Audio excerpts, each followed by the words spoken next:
আজ আমরা এমন একটি অভ্যাস নিয়ে কথা বলবো যেটাকে অনেকেই ছোট মনে করে, কিন্তু এর ক্ষতি নীরবে নীরবে মানুষকে শেষ করে দেয়। আর তা হল সিগারেট খাওয়া। আজ সমাজে সিগারেট এতটাই স্বাভাবিক হয়ে গেছে যে অনেকে একে পাপই মনে করে না।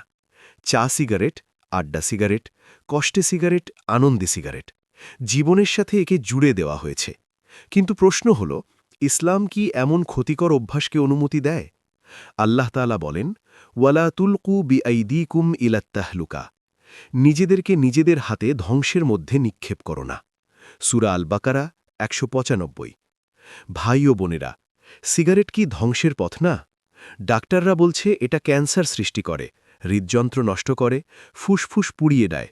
তাহলে জেনে শুনে প্রতিদিন নিজের শরীর ধ্বংস করা এই আয়াতের সরাসরি বিরোধিতা নয় কি? আল্লাহ তাআলা আরও বলেন, ওয়ায়ুহাররিমু আলাইহিমুল খাবাইথ, তিনি তাদের জন্য অপবিত্র ও ক্ষতিকর বস্তু হারাম করেছেন। সূরা আল আরাফ ১৫৭। একটু ভেবে দেখুন তো, সিগারেটের ধোঁয়া, গন্ধ, থুতু সবই অপবিত্র। নিজের মুখ, কাপড়, ঘর সব নাপাক করে দেয়। যা নিজেই খাবিস অর্থাৎ অপবিত্র, তা কিভাবে হালাল হতে পারে? ভাই ও বোনেরা, সিগারেটের ক্ষতি শুধু নিজের না, পাশে বসা মানুষ, স্ত্রী, সন্তান, মা বাবা সবাই সেই ধোঁয়া টানে। এই জায়গায় রাসূল সাল্লাল্লাহু আলাইহি ওয়াসাল্লাম আমাদের কি শিখিয়েছেন?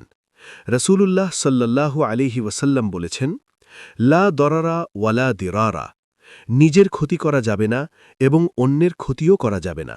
ইবনে মাজাহ। আপনি যখন সিগারেট খান, আপনি শুধু নিজেকে না, আপনার পাশের নিরীহ মানুষকেও কষ্ট দিচ্ছেন। তাহলে এটা কি গুনাহ নয়? প্রতিদিন কত টাকা এই ধোঁয়ায় উড়িয়ে দেওয়া হচ্ছে, হিসাব করলে ভয় লাগে। এই জায়গায় আল্লাহ তাআলা বলেন, ইন্নাল মুবাযযিরিনা কানু ইখওয়ানাশ শায়াতিন, নিশ্চয়ই অপচয়কারীরা শয়তানের ভাই। সূরা আল ইসরা ২৭। যে টাকা দিয়ে একজন গরিবকে খাওয়ানো যেত, একটি কোরআন কেনা যেত, সেই টাকা আগুনে পুড়িয়ে দেওয়া কি শয়তানের কাজ না? ভাই ও বোনেরা, আমাদের শরীর আমাদের মালিকানার না, এটা আল্লাহর আমানত।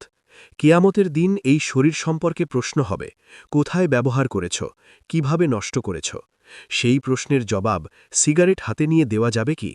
সিগারেট কোনো শখ না, এটা ধীরে ধীরে আত্মধ্বংস। আজ ছাড়লে কষ্ট হবে, কিন্তু না ছাড়লে দুনিয়া ও আখিরাত দুটোই ক্ষতিগ্রস্ত হবে।